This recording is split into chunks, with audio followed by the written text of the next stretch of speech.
Hello, this is your host, Todd Lewis of the Praise of Folly podcast. Today I'm joined by my friend Logos and a new guest today, Artistic Layman. Thanks for coming on, everybody. Always a pleasure. Good to be here.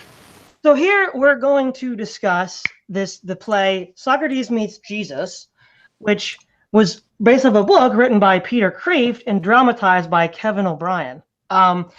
So why don't we start off with, I noticed that in the comments to the video, Artistic Layman, you liked a lot about it. So maybe you could start with beginning. What were some of the things that you thought was really interesting about the play, or inspiring, or really good?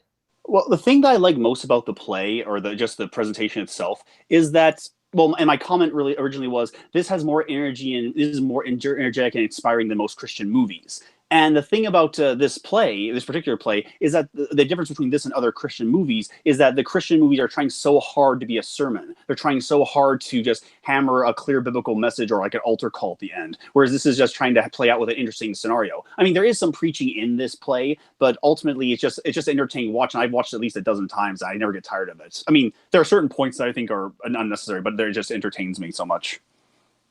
Oh yeah. There's one of the things about the play that's really hilarious is how they parody the different skeptics, the skeptic professor, the skeptical Marxist student, the sort of skeptical millennial girl, and it's just there's such perfect stereotypes.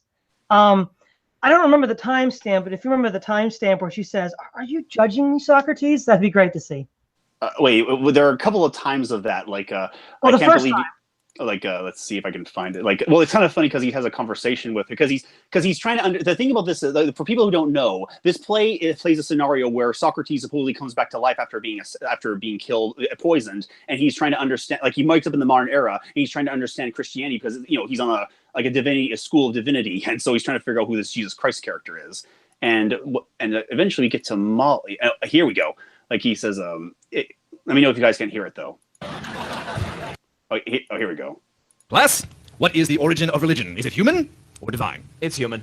All religions are equally true, equally beautiful, and equally human. Molly, if that's the case, what do you make of the three world religions that claim to have been invented by God? Islam, Judaism, and Christianity all claim to have been invented by God. Well, wait a second. He didn't just sit in on comparative religions. He read the textbook. Cool it, Toga Boy. You're making us grad students look bad. Yes. Am I right? Do these three world religions make this claim? They do. And apparently you disagree with this claim. To be divine revelation rather than human? I guess I do. All right, then. So why do you call yourself a Christian? Really, Socrates, I cannot believe you would stoop to a level of personal attack like that. That's great. That's great, isn't it? It really. Oh, how about the scare quotes? The word doesn't have meaning. Why use the word? Oh yeah, he's trying to the funny thing is I actually do that. I actually do that myself, but the thing is I do that for exaggeration or emphasis. Here it is. In this class, didn't you know it's a central element, yes, of Christianity? The Christ event? The Christ event, yes. And the resurrection? The resurrection from the dead, yes. It's the central element of the resurrection event, yes. Why are you doing that with your fingers? It indicates quotation marks, or in Anglo parlance, inverted commas. Yes, a punctuation device used to indicate that we're using terms. What do you mean by terms? Words. Well, is it not obvious that we're using words? Yes, but some words are merely terms and do not connote anything valid beyond themselves. Professor, if there are words that do not connote reality, why on earth would you use them? Must you question everything? Yes. That's great. That's right, I forgot. You're Socrates. Oh man, yeah, that stuff is really hilarious. So I think the tempo's a little fast. I don't know if that's part of the conversion process. Well, oh no, that's just me playing it faster for the sake of time. Oh, sure. So now, media or Logos, you had some interesting thoughts about this play as well. So why don't you start off with some of your thoughts? Oh, yeah. I mean, I didn't know if you wanted me to wait until closer to the end because I didn't have any particular points that I wanted to comment on. It was funny, and I liked the I don't know. I guess the general thing I would say it's kind of an impression of Socrates talking to an impression of a cynical college professor, an impression of a skeptic, and an impression of like a hippie Christian. And I thought that the parts all played themselves pretty well. I guess I was ultimately a little bit disappointed with the play because I was hoping for something a little bit more serious in reconciling some of the big differences between ancient Greek thought and Christian thought. But there's no central points in the play I can highlight for any of that. So I don't know how you want to keep moving the conversation. Yeah, there is a point of disappointment. There's kind of the first half of the play is a lot more interesting than the second half, because the second half kind of presumes that Socrates becomes a born again Christian, and through his logical introduction, he kind of comes to Christianity, and basically the whole second half becomes like a admonition of the current Christians of the modern day, as opposed to what Christianity is. It's a good summary.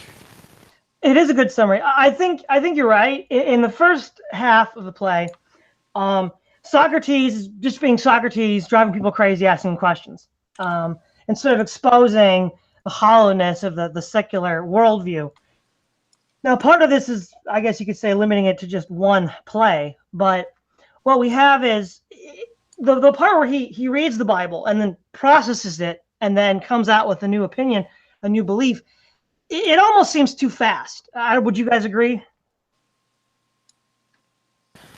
Kinda, yeah. It's not the speed. It's kind of the lack of conflict, because the Greek philosophy and Christian philosophy do have a very broad base of things they share in common, but there's some very, very parallel ideas they follow along, and if you try to put them in conflict with each other, there's going to be some real central points of disagreement. So if there was going to be like a conversion of Socrates, I would expect 3 or more dialogues that hit on like the main points. How do you have knowledge of the good? What do they agree on? How do you have knowledge of the good? What is knowledge? And the last one would be just the metaphysical account of the soul, what happens to us when we die, what is our role in the cosmos, things like that. So the first one would probably take elements from the Republic, the Apology, things like that, and talk about just the crazy, stupid things that happen in the world. The Pharisees can map onto the people that wanted to prosecute Socrates. You had the rich people who didn't want Socrates, admonishing them for not seeking wisdom. You had the rich person that said, how can I be perfect to Jesus? And Jesus said, if you want to be perfect, throw away our possessions and follow me. And the man left and wept because he had too many possessions. I mean, there's all sorts of parallels between them that they all had in common. They both seek the intangible. They understand that that the real physical things aren't permanent, and so you have to seek something underneath of them, and so you can build a framework off of that. Then the second dialogue, I think, would focus more on things like the Republic, Critias, how do you find knowledge, how do you find knowledge of the good, things like that, because they have completely different systems, Socrates and Jesus. When Jesus is asked, what is the good, how do I be good, follow my Father's commandments and love me. One cannot come to the kingdom of God unless they are like a child. Seeming to, I'm not a Christian, so I'm probably going to get some of this wrong, but seeming to metaphorically emphasize that the central point of being good is believing that the ultimate good, which is the Father, wants what's best for you in the same way that a father wants best for a child. And so trusting, loving, and believing in the things he says and tells you to do is the way to be the most good. Where Socrates probably might be skeptical of such a claim because of the Euthyphro.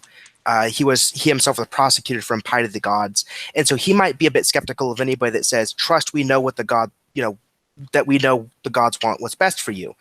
And so he would say, well, to find the good is to know what the good is, and to try to chase after the good is a form of true knowledge. And so those would come into conflict, and there's good arguments for really both systems. And so that could be hashed out in the second dialogue. The third one, which I haven't even thought about quite yet, would probably focus on the Phaedo and the more cosmological, the Timaeus, that's what I was trying to think of earlier, praise, which would focus on the more cosmological aspects and how they differ in things regarding that. Yeah, what were some of your thoughts on Artistic Layman? The only thing for me, I was willing to just accept when I enjoy a piece of media, I just suspend my disbelief, because I don't know anything. I honestly don't know anything about Socrates beyond what little I know from his philosophy. And so, if you're willing to suspend, I was willing to suspend my disbelief in the scenario, but it just goes back to the second half being where Socrates is a little too preachy, and specifically, he's trying to relate to a particular issue that may be true about certain Christians in certain situations. Because I don't see, because actually in many ways, one of the biggest faults of the faith may be that Christians are not following their Christianity, right? But that's not really, the biggest trouble I see is that, well, in my impression is that people don't really know how to define Christianity. I mean, one of the reasons why I'm a Calvinist is because it's a clearly defined, delineated beliefs, and I try to follow that to its end conclusion. It's just that Socrates is kind of going into this, and I couldn't help but notice that in the presentation there's a mention of sacraments, which is something that Protestants don't really talk about very much, but which makes sense because Peter Kreeft is a Catholic. But in the presentation, like, it was very entertaining. It's very engaging, very entertaining. But there's a certain, like, there's something about the characters. One particular point where Socrates kind of berates them. He holds the book up and says, "Is this why God came into the world? This is why he died on a cross?" And there's something so, even if I don't know anything about Socrates, they're so out of character at that, because that looks like a Baptist preacher or something. Yeah. There's certain aspects of how with Socrates, if he were to meet Christ and deal with these new ideas, like for instance, he talks about polytheism versus monotheism. I mean, for the Greeks, polytheism was just kind of like the norm, and so I think there'd be a lot of or if you just said he's a son of God, Socrates would probably think, oh, you mean like Hercules, or one of the heroes. I don't think Socrates would immediately jump to the Son of God in the way that we Christians would think of it, given his background knowledge. You know what I mean? Well, there is a certain, like, there is actually a point to that, because he asked the question, because the skeptic says he claimed he was God. You mean a God, No, the God, the one and only true God, walking on earth, raising dead, all that 9 yards. So in this place, Socrates does have a concept of what Jesus actually is in the Trinity, in the kind of like a monotheistic sense, but he doesn't, like, there's no addressing of the Trinity. Or there is I don't remember there being a specific point of like the triune God being mentioned, but there is an indication that Jesus is claiming to be the divine. Well, no, yeah, but that's kind of the point, right? I think that'd be a big, not necessarily stumbling block, but it would be something that Socrates would take a while to sort of digest, given his polytheist background. And I felt like that would be something that would be a kind of a big deal for him to figure out, because he'd be like, oh yeah, of course, there's like lots of sons of God. I mean, the idea there's just one son of God, I think would be the more difficult sell. I think one way to look at it, right, is when you look at, say, people today and their reasons for not believing in the Bible, somebody who was a pagan would have a totally different reason for not believing in the Bible. And I think what would have been nice to see, which I don't think we did, is we already have an example of how Platonists reacted to Christians. It was fairly visceral. People like Plotinus. So, and they had their own objections. Celsus, I think, was also a Platonist. So, you could have used some of the Platonist objections to the Christian message, and sort of, even that would still be somewhat anachronistic. I think it'd be closer to some sort of motivation that Socrates might have been feeling at the time, not having experienced this before. Because everywhere, the Greeks are like, well, what's this whole circumcision thing with the Jews? They were like, totally didn't understand it and really were down on it. So I think for instance, Socrates would probably think a lot of the laws in the Old Testament were very strange. That was actually another. Oh yeah, that was actually another point. Like he talks about God's love and the love of the laws, that he gave laws to follow, which they loved, although they had difficulty following them. Although I'm not sure if that's the accurate portrayal, because the laws are kind of illustrative of how we can't be be good before God. Yeah. The idea of the laws, and they were also, I mean, even someone from a modern perspective were extremely harsh. And to be honest, I think even from a pagan perspective, like things like circumcision and the food laws would be totally alien to the Greeks. I think Socrates would probably say, like, why can't we eat this kind of food? You know what I mean? I think that'd be something that he would probably be wondering about reading it. Although I do remember like a passage in the book, like I've actually seen clips of the actual book, and there is a point where like there is a collusion of different ideas. It's like, and they make a comment to Socrates, because when the book starts, Socrates is already a Christian of sorts, and they said, "I can't believe you forsook your philosophy for a doctrine, for a dogma." It says, "Actually, I believe I just adapted my ideology to a greater truth."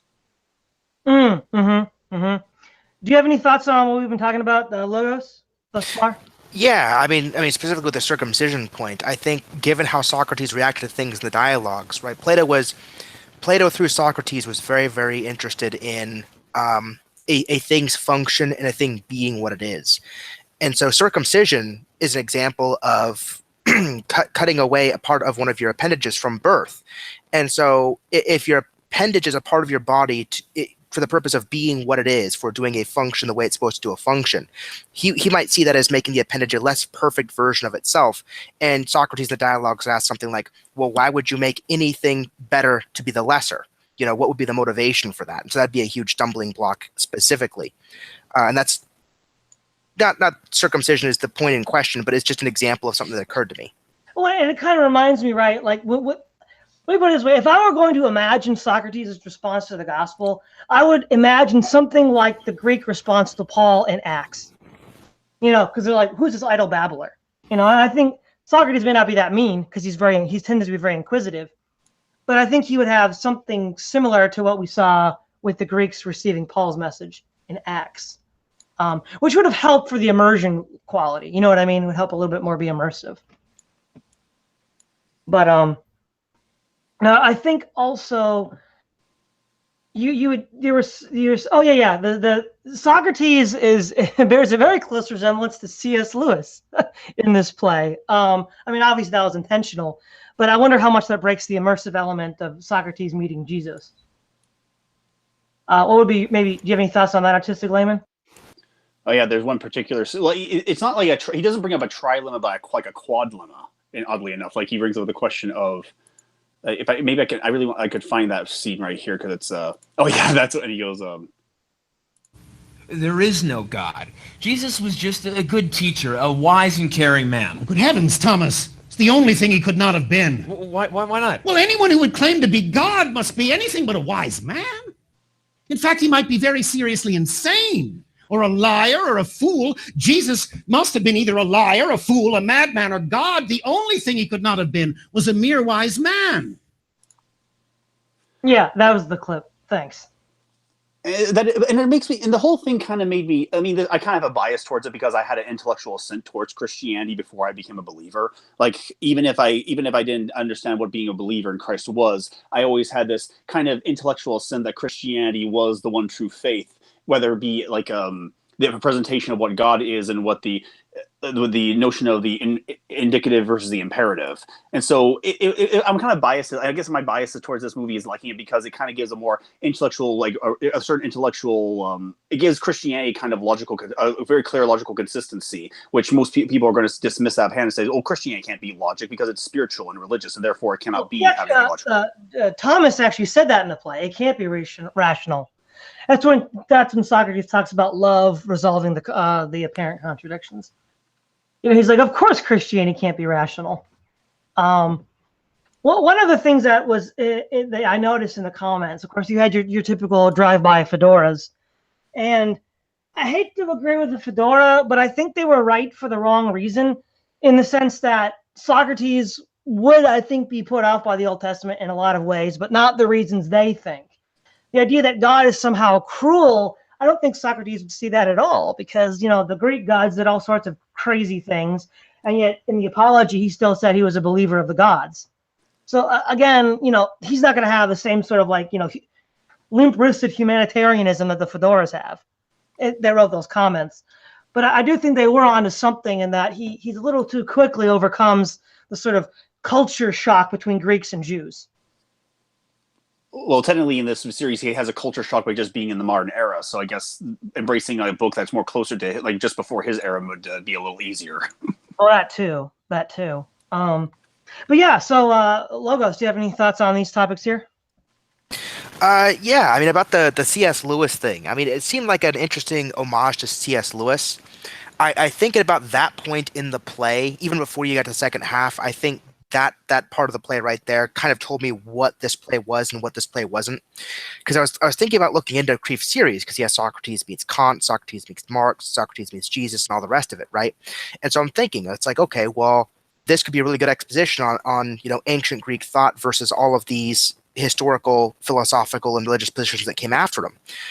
But as soon as I saw that part in the play, it's just like, okay, so this isn't meant to be like a serious metaphorical exposition between the differing philosophies. It's meant to be more of an entertaining branch of apologetics, and you're going to have quips and references to famous Christians, and it's going to be more lighthearted, and it's going to be more campy and funny. And I guess at that point I kind of knew what the play was able to see it for what it was and like it for what it was. And it just kind of broke my expectations. If Socrates was told something like, so and so is the son of God, he probably would have gone into like the Phaedo territory or something like that and said, okay, but God is that which cannot change, and man by definition is forced to change. The body is a prison. So what does that mean for God to be in man? How can the changeless be in that which changes? And that would seek to be a huge dialogue in and of itself. I don't think you'd jump to the Luisian trilemma that way. Well, that's another point too. I'm glad you brought it up. The body's a prison. The idea that for the Christianity, the body's good and will come back from the dead, like that's going to really offend Socrates, because as a Greek and as a philosopher that gave rise to Plato, the body's evil, and ultimately should be transcended through lack of a better word, gnosis. So I think that's something that was, I think, a missed opportunity, where you could sort of explain why the body's good, why it's going to be resurrected. Do you think that might have been a missed opportunity, Artistic Layman? Well, I'm pretty sure there are lots of missed opportunities in this, because the first half was very engaging for me. It's just that because it would, like I said before, I don't know much about Socrates, so this would have been a good study on how Socrates would have engaged with this. But of course, at the end of the day, Peter Kreeft is an apologist, and so his work and his show is going to be trying to show how a person can come to Christ through these different philosophies. And so I haven't read all the original book entirely, but I was kind of, maybe there's a greater examination of that, because it doesn't turn into, because the thing about dramatization like this, it sort of comes just to certain effects that certain media has, because when you're making a play, there are certain limitations and strictures to what information you can portray, and in a book you can basically examine anything without any kind of great drama occurring. Yes, that is true. And one aspect about Kreeft's work in general, because I've heard him give lectures on philosophy, and you see this, I think, especially with his Machiavelli, and of course he has Jesus meet Machiavelli. He sort of, I think, is, let me put it this way, one of the weaknesses of the Socratic dialogues is that with Plato, it's always like, well, of course, Socrates, of course you're right. How come I didn't think of this before? And, from lived experience, we know that people don't just jump to our side of the argument without putting up a bit of a fight. It seems like there's no fight that's being put up in the Socratic dialogues, or very, very little in many of them, at least when I read them in college. And that actually transfers over into this play, because I noticed that whenever Socrates is making a point, no one really knows how to rebut him. And it would have been more interesting if there was more dialogue between him and the students and him and everyone else, because Socrates just walks in and says there's more profound things than anyone can understand. And there was one scene in particular in the second half where he says, how can God be mercifully loving and forgiving? And, he does booyah kind of moments every time. And that was kind of cringeworthy. Oh, yeah, because again, whether it's a play or a dialogue, we know when we're talking to somebody that disagrees with us, they very seldom in one conversation just say, oh, wow, of course you're right. I wasted my whole life before. Yeah, and I know this personally from personal conversations. Like, I try to give answers, but they always just rephrase them as, no, you will. They're trying to rephrase the answers, no, you'll answer them in the way that I want you to answer them. Because giving them the answer that I know is not good enough in most cases. Oh, there's a lot of that too, especially like in debates on YouTube. Yeah, if you want to call them debates. Well, yeah, I know I'm being generous, but did you have any thoughts on that, Logos? No, you guys covered it. Yeah, but I will say though, you're right, absolutely right. The first half is really funny because it's poking holes and barbs and all these, the sort of like zeitgeist of the age of, demythologizing scripture. I love it when he's like, "Have you taken the classes like demythologizing scripture?" That's my favorite part. There's a really good part where he's like talking about, maybe you're not ready for this class, sir. Perhaps you have not completed the prerequisites. Did you take demythologizing scripture? Did you take comparative religion? For goodness sake, did you take logic? Take it, I gave it to the world. No, yeah, that was a funny scene. But yeah, I kind of wish. Well, there is one thing though that I think someone who would be a modern, like, I don't know, empiricist atheist is there are a lot of people like that really can't put up much of a fight. But I think to be more fair-minded, it would have been more interesting to have. I think these people believe it out of convention, not out of conviction. it would be nice to have seen someone like them in this position who believed it out of conviction that could put up a fight. Or at least persist in having them, because in arguments, people will never automatically admit defeat in an argument, especially when they have a deep conviction of something. Yes, that often takes time to break down, so that they'll be like, usually, yeah, it'll take a while. And to be honest, was it just me, or I mean, I kind of felt Thomas's. They were trying to like show a guy who was like the hip cool guy. But I feel like that was like from 15 years ago, and it was done in a really exaggerated fashion. There are certain pop culture references that could have been dropped, like the Bueller reference. I feel like the kind of guy that he's supposed to be was a guy from like the mid 90s, and in a highly exaggerated form. And I don't know, it just kind of was a little off-putting at some point. But then again, most people who are like deconstructionists and skeptics, they have no sense of humor. They're also serious. Like in today's modern era, like I've actually met people who are, Marxists and all those kind of things, or like socialists, if you will, and they have no sense of humor about them. They're so serious. You couldn't sympathize with them. Oh yeah. The other thing is, a lot of these people are proud, but I think the kind of pride that you see in the academy is not so flamboyant as this guy. I think it was almost like you're watching a silent film where you have to exaggerate the performance so you know what the guy's actually doing, when since it's a vocal, you don't really need to exaggerate it that much. I mean, I would say that about there. But so do you have any thoughts on that, Logos? No, I mean, I think you guys covered it as far as the people being kind of, it's like I said before, it's like an impression of a cynical academic, an impression of a skeptic, an impression of a hippie Christian interacting with the impression of Socrates. And I do think that could have been fleshed out just a little bit better and made a bit more real, as you put it. Oh, speaking of the impression, the perfect impression was when Mollycoddle said to the professor, "Oh, I told him that we don't judge cultures. That's imperialistic." Oh no, he said, "I'm not ethnocentric. I don't believe you can compare cultures to each other."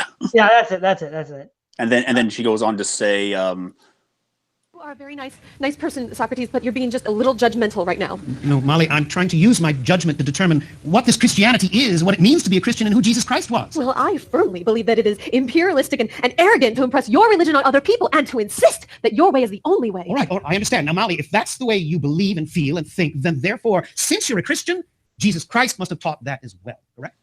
and then she goes, and then it goes on to that from there too. But there are so many good puns and good like comments, like the whole BC and Common Era stuff. But it's entertaining for what it is, honestly. But there's no, if anyone wants like a deep philosophical discussion or examination of what Socrates was, I mean, Socrates is more or less supposed to be like the figure of pure reason and logic, trying to come to grips with what Christianity is, and by amplifying it through Christ, he breaks down all the nonsense of the modern era, which is what Dr. Nuance is all about. Yeah, Dr. Nuance. Dr. Nuance. In that sense, I would say, oh, the guy's name is Thomas because he's always doubting things, right? Doubting Thomas. Thomas Skeptic. Yeah. So I almost kind of feel like there's a sort of like Pilgrim's Progress allegory where the people don't have real names; they have names for archetypes. So, like, right in Pilgrim's Progress, you don't really have names for people. They just are not like normal names we'd have. They're names of archetypes or vices or virtues or something. Yeah, like for this scene in particular, it shows like it shows like the kind of person that Dr. Nuance is all about. Feel about Jesus. How we handle the Christ meme in our own minds. Yes, Professor, I'm less interested in my own mind than what it tells me about the truth. An admirable sentiment, but after all, Socrates, what is truth? Quid est veritas. Pontius Pilate's own words. Like Socrates, Professor, you too know your material. Well, Thomas, the question remains, and is the central question of postmodern thought. What is truth? Now, I posit that truth is entirely subjective. It is what we ourselves make of it. In short, there is no truth. Oh, you're serious? Well, certainly your statement contradicts itself. In what way? Well, you're claiming that the statement, there is no truth, is true, which cannot be so if there is no truth. If there is no truth, nothing can be true, and nothing is worth saying. We might as Yeah, that's actually, I see that so often. So that's actually not a parody. Like, people say that all the time. There's no truth. Well, speaking of this whole like there's no truth trap, I don't know if you guys saw the JF versus Jay debate, but JF got stuck in that and never got out. Oh yeah, because if I haven't seen the whole thing, but he actually resorted to I am a animal just making loud noises, and therefore I cannot I do not assent to reason. But the very fact that he's arguing proves that he's assenting to reason. Well, not only that, he makes a universal negative statement, but then there's no universal statements, but that itself is a universal statement, and he just.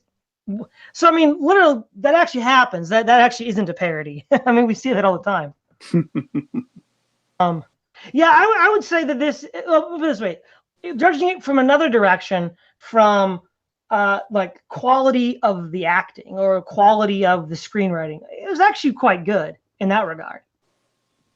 The sort of like how you string it together and how people react to one another, it was definitely better than the sort of stereotypes we have of church theater.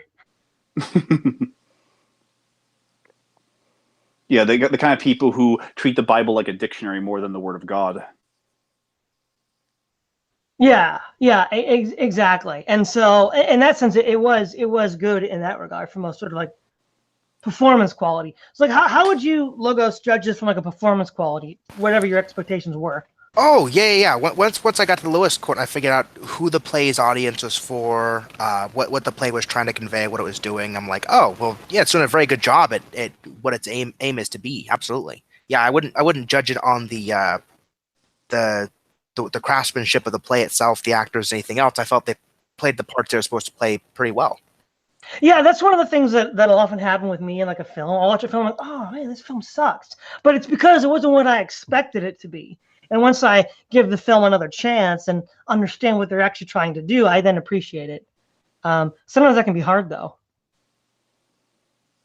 And that's actually reminds me of how some good art is actually unappreciated because we go in with certain expectations there, and if it doesn't meet our expectations, we dismiss it out of hand. But that's true about a lot of media. But of course, I don't think anyone would confuse this for like anything like grand blockbuster status.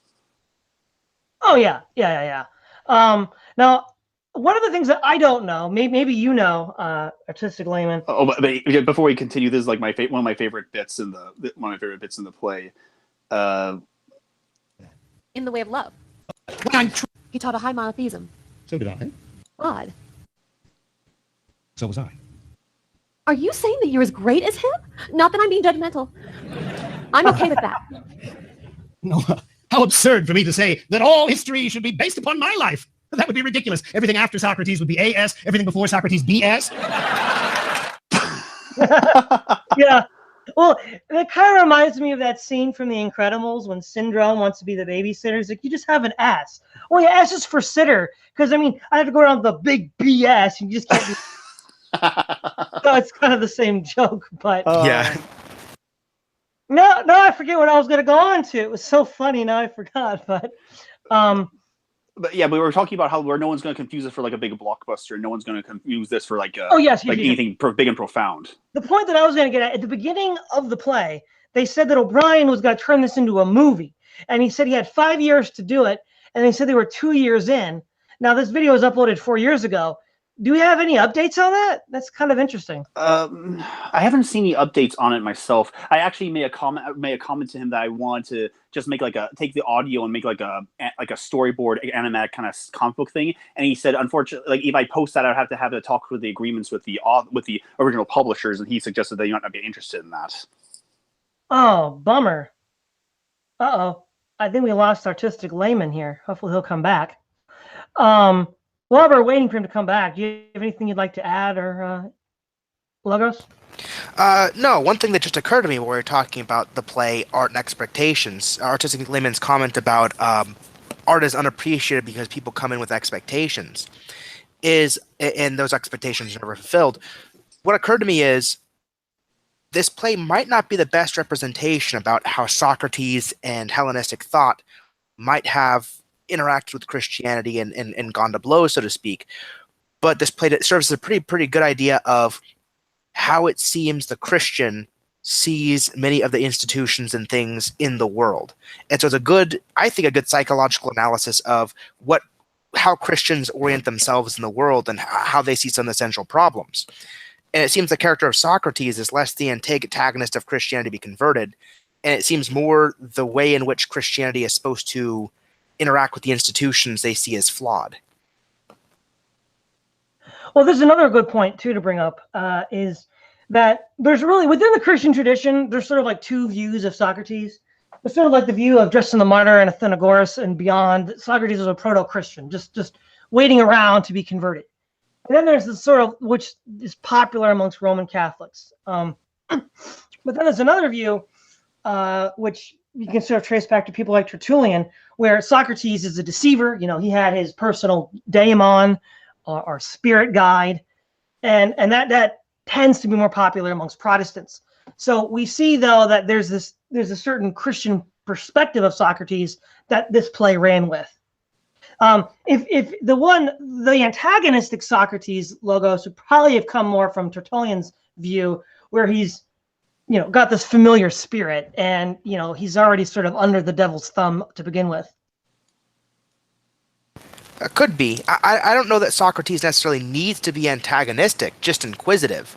And I think that just through asking the right, properly framed set of questions, you can quickly just get to the very parallel systems that classical Christianity and Socratic thought have toward things like what is knowledge and things like that. They don't have to go to blows, strictly speaking, and be enemies, but you can get into a dialogue of perspectives and just say the way they see the world, philosophy, goodness, and all that is just coming from different perspectives. I think that'd be a good start. What do you think, Artistic Layman? In regard, yeah, because I mean, these characters, like I said before, like I keep repeating myself, but it's just because these characters are just for people who have a very Christian perspective. It's very, all the characters are kind of a form of Christianity, or a form of like what Christianity perceives things to be, like Logos said, and I agree with that fully, because I mean, to go into this more, and the play is only an hour long, and so to go into all of these other nuances would require a more length of time, or it's like something more in depth. Yeah, and with the sort of the absence, that week in absence, that's sort of where the suspension of disbelief kind of kicks in, because there's a lot that happens under the hood there, that then dictates what Socrates is going to do in the second half of the play. And yeah, maybe that stuff's actually in the book, and if you read the book, this would make a lot more sense, which is, I suppose, a possibility. I just haven't read Socrates Meets Jesus. But yeah, and the other thing is, when you look at the nature of it, it's fairly ecumenical. So I think O'Brien was trying to not just pitch it to Catholics, though of course there's a little bone to Catholics with the sacrament, but I think he was trying to pitch it to Christians in general. And in that sense, I also think he did a good job. And I think you mentioned when we messaged each other on Twitter, Artistic Layman, that even a lot of your friends who are Protestant like this play as well.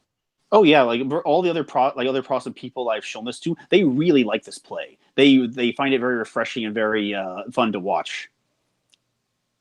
Yeah, so in that sense, you know, that was probably a shrewd move to get more people to watch it, right? If it's too Catholic, it'll have a more of a niche audience, especially if it's a North American audience, because, you know, the United States is still majority Protestant. Lord willing. But that's just my that's just my preference. I feel you. But I would say, so I guess, how do we interpret the ending with the professor? I think we figure out the two kids, Socrates wins over. So with the professor, with Thomas Skeptic, he's still kind of thinking about. I mean, it's very obvious he's leaning towards the Christ, but Dr. Nuance, he's very hesitant at first, because do you want me to play the scene out for the audience? Oh yeah, actually, that would be good. I see. Because it ends with him saying, "Where you go?" Because he basically Dr. Nuance gets tired of him because he believes he's just he's just an imposter, and so he tries to kick him out. But before he kicks him out, he has one final comments about everything, and he says, "Where's that clip?" And he says, "Where are you going? Where are the gods send me?" My friend, wherever God sends me. Thank you.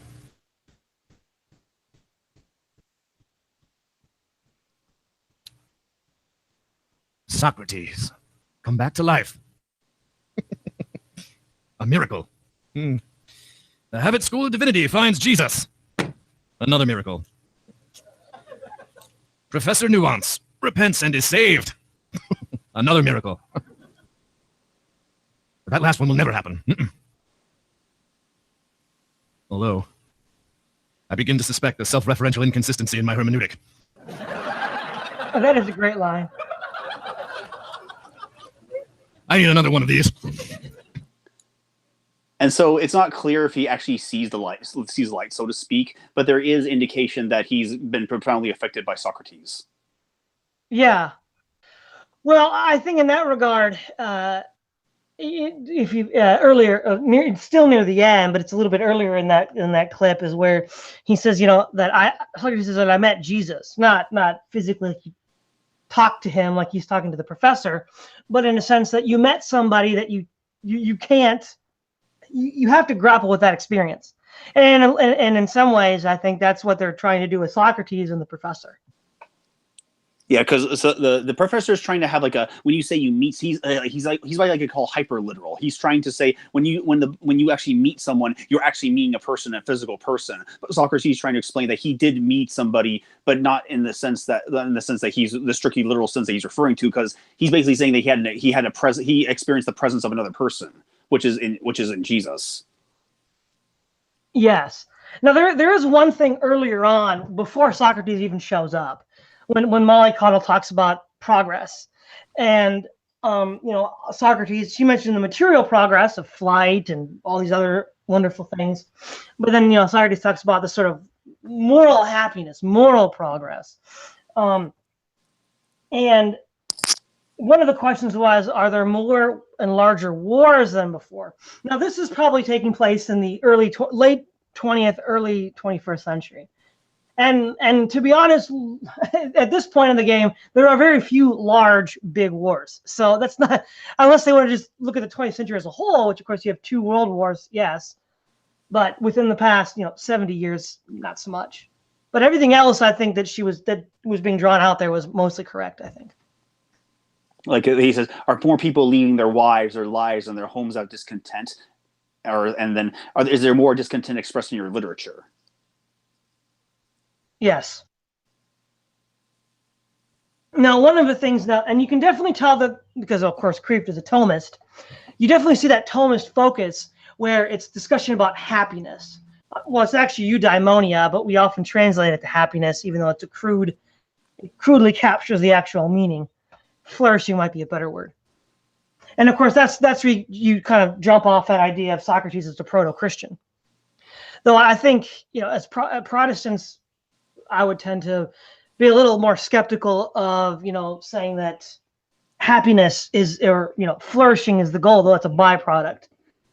There's also the idea that sin is ignorance, which, of course, to some extent it is. But I think from the Protestant point of view, now you're as a Calvinist, artistic layman, sin is an act of rebellion. So it's not that, we don't really know what's right. We just kind of missed the mark.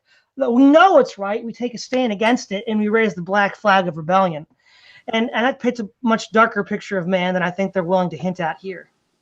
Yeah, there's a very overall humanistic tone to the whole series, or a Catholic tone, whereas there's this kind of like everyone is kind of generally, and if you'll forgive my language, very Arminian perspective of things, where the atonement of Christ is openly available to anyone, and people are basically trying to figure out how they eventually get to it.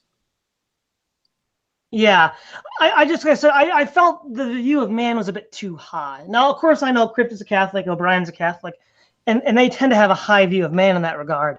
But that was a bit off-putting to me, as a theological point. I was like, well, we're a bit worse. The other thing too that I noticed is it almost takes glib might be too strong a view, but sexual unchastity, it's almost a glib position on it. Yeah, he makes the comment that the book. He says the book. There's a clip in there that really illustrates like he's trying to express like. He gets frustrated with everyone. He talks about how people have casual praise, casual faith, casual dress, and he says he sees a great deal of a casual sex. And he's trying to talk about like how people have no energy or no passion in their work, even as non-believers. And he has this one particular line that really sticks out like this: casual this, casual that, and from what I can tell, a great deal of casual sex. Why are you not lovers? and warriors for what you love. Your book condemns fornication, but passion and jealousy would redeem some of your sin. It would make it more than lust. It's not even lust. From what I can tell by looking at these young people around me, it's more like boredom. In this particular clip, it kind of illustrates like it kind of a very open-ended. Like, I'm not sure what the right word is. It kind of talks about the fornication, or talking like he addresses the point of fornication, but he also addresses that certain, like, you actually had like energy and passion in your actions. You would at least have some redemption, because otherwise you're just muddling through life. If you were actively sinning and actively pursuing it, you'd at least be more alive than you are now. Yeah, but you see, I would disagree. I would say that would make you dead, because you're doing something that is wrong for the wrong reasons. Yeah, and he also has another clip where he talks about, like, the whole point of that chocolate bar that the Dr. Nuance was eating. It's actually reference to another metaphor. They're talking about, like, he just says, then why do you eat chocolate? Because Molly takes the point that chocolate is bad for you and you shouldn't eat it, even though it tastes good. It says, but isn't that the very definition of sin, a lesser good over a greater one? Yes, yeah. But see, for me, the point is, when you look at it from the Protestant perspective, that's not what sin is. Sin is an open act of rebellion. So you're not in a state of ignorance. You know what the truth is, and you just, you raise the black flag of rebellion, which I think paints a grimmer view of man. And again, I mean, this is par for the course. These are Catholic playwrights, but I don't know though. I don't think it has to be that humanistic, because if you look at Tolkien's Middle Earth, it has a very dark view of man, because even though Tolkien's a Catholic, no, don't give us the ring. No. Well, I mean, he'll even corrupt an angelic spirit like Gandalf. So I think there we see a much more accurate portrayal of the depravity of man. And it's interesting too, right, that he would equate casual sex on the same level as casual clothes and casual behavior, because I think, other than casual, there's nothing analogous between the two. I mean, well, I am reminded of the Screwtape, one section of the Screwtape letters, where Screwtape is giving this big speech when he talks about he doesn't have to worry about the best way to C.S. Lewis illustrates this idea of luring people, more demons lure people into hell by just making them passively responsive to environment to make no actual acts of sin, and therefore because he makes the point that God didn't come to the world to make just failed humans. He wanted to make saints, be image creatures like himself. And so it's kind of illustrative of the idea, if you just keep human beings in a state of just passive activity and or I guess another word would be in a state of modernity, you would always it's easier for them to lure people into hell. Well, it's funny. I just thought of this when you mentioned earlier how you said if they had more energy in their sin, then it might be more redeeming of it. So apparently the Catholics channeled their inner Luther. If you're going to sin boldly. Yeah, inner Luther. I'm sure that was probably accidental, but I think what they were probably getting at was in Revelation with the Laodicean church. I wish you were hot or cold, but since you're lukewarm, I'll spit you out. I think that's sort of what they were getting at. To be honest, I just don't really find the sexual dysfunction of college students terribly interesting. I mean, that's just me. So I think that's another part of the play that I think weakens it. Yeah, well, because the thing about Molly Coddle and Thomas Skeptic, they're supposed to be the more down-to-earth. They're supposed to be the relatable characters. They're supposed to be personifications of people we're supposed to relate to more, rather than where Socrates and Dr. Nuance are the more antagonists towards each other. I kind of actually related more to Socrates and Nuance, but... Well, that's what they're supposed to be, because it's kind of hard to relate to all these characters, because like Logos said, they are just impressions of what characters are, and so it's hard to deeply relate to these characters. But you see glimpses of I've met people like Molly Coddle and Thomas like Molly Coddle, but I've never really met anyone in my experience. I have met some people like Dr. Nuance as professors, but I've never really. They're like a broad generalization of what people are. So I can only relate to certain people because there's no one in this play that I relate to personally deeply, maybe except for Socrates and his conversion experience. But I can't relate to any of the characters outside of the points that they make. When you mean by relate, you mean empathize with them or identify with them as that could be you under some circumstances? Yeah. Yeah, I tend to agree. I don't think. If I was an atheist, I wouldn't be like Nuance. I would be like, there is no God, and we know this for a fact. I mean, that's the kind of atheist I would be if I was one. No, I wouldn't be like, wow, truth is all relative, bro. Just explore the contents of your mind. It sounds like more like some sort of Buddhist nonsense. And just be like, no. That wouldn't be a very interesting character, though. Like, if you're just, because that would kind of be the thing about, like, having a play where we see people just kind of wander through the issues rather than talk about the issues. Because in my experience of debating people, no one really wants to, like, confront. Like, I find myself kind of taken aback by certain people making comments, because when they make something that's wrong, or make a comment that I know I understand to be wrong, I'm trying to process why they think it's true. But I get the impression that when I'm arguing with them, they're not trying to make a point about being true. They're just trying to argue their position without rebuttal. Yeah, it happens a lot. But I feel like we've kind of said most of what our thoughts on this play were. So before we wrap this up, do we have any final comments about it, or any thoughts or that kind? I guess I'll conclude with saying, if it gets made into a movie and it gets more screen time, more depth, it's able to flesh out more. So it's not an hour play, but like maybe a 2.5 hour movie, if they really want to make a go of it. I really do hope they take some of the opportunity, not just to critique modernism, but to critique some of the more ancient thought and kind of bring it all together in a much more robust way. Yeah. Would you have any final thoughts, Artistic Layman?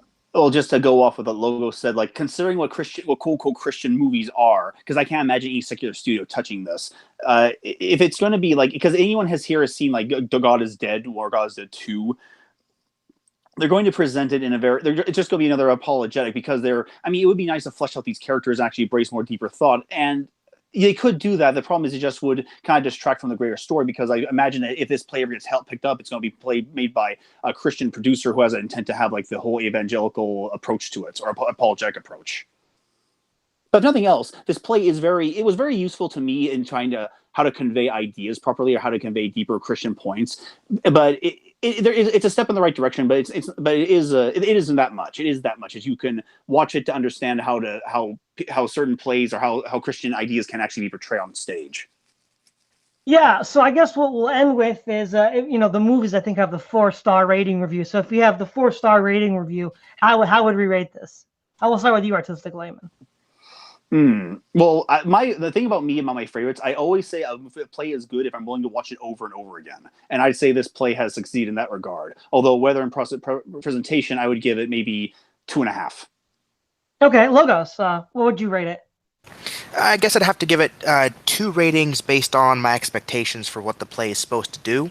If it's supposed to be a fun play for Christians to look at modernism and kind of articulate the things they haven't got to internalize, as Jordan Peterson or somebody like that talks about in the world, they articulate these archetypes of things around them, the things they find displeasing about the world, come to terms with them, and use Socrates to kind of work them out, work through them, contrast things. I'd give that probably a 4, somewhere 3.5, 4 stars, somewhere around there, probably. It could use some improvement, but most everything does. But I guess the real lack of the 5th stars, I'm not well enough with the genre to find things to compare and contrast it to know what's a really good work, what's really bad work.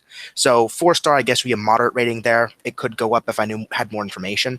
But if I was rating this as kind of like a secular audience, if this play is supposed to be Christian outreach, if this is supposed to bring the non-believer on board, if fans of Socrates are supposed to watch this and say, hey, this Socrates guy could reasonably have come to Jesus, maybe we should give it a shot, definitely 1.5 to 2 stars. There was just too much. I was unable to suspend my disbelief there coming into it from that approach. It failed to hit the mark there. They need to do a lot better. Because that's almost what I expected coming into this. Socrates meets Jesus. I know that Kreeft wrote that book, so I'm assuming it's going to be how Socrates meets, comes to faith, and they don't really explain that very well. Okay, yeah, the ratings are 5 stars, so I'd probably give it 3 stars. It's definitely entertaining and funny. Though, as you point out, there are some weaknesses. And there's a question of how much Kevin O'Brien adapted to the stage and what he had to keep in or keep out. Absolutely. Well, that's always a problem. Well, thanks everybody for coming on. This is Todd Lewis of the Praise of Folly podcast. Signing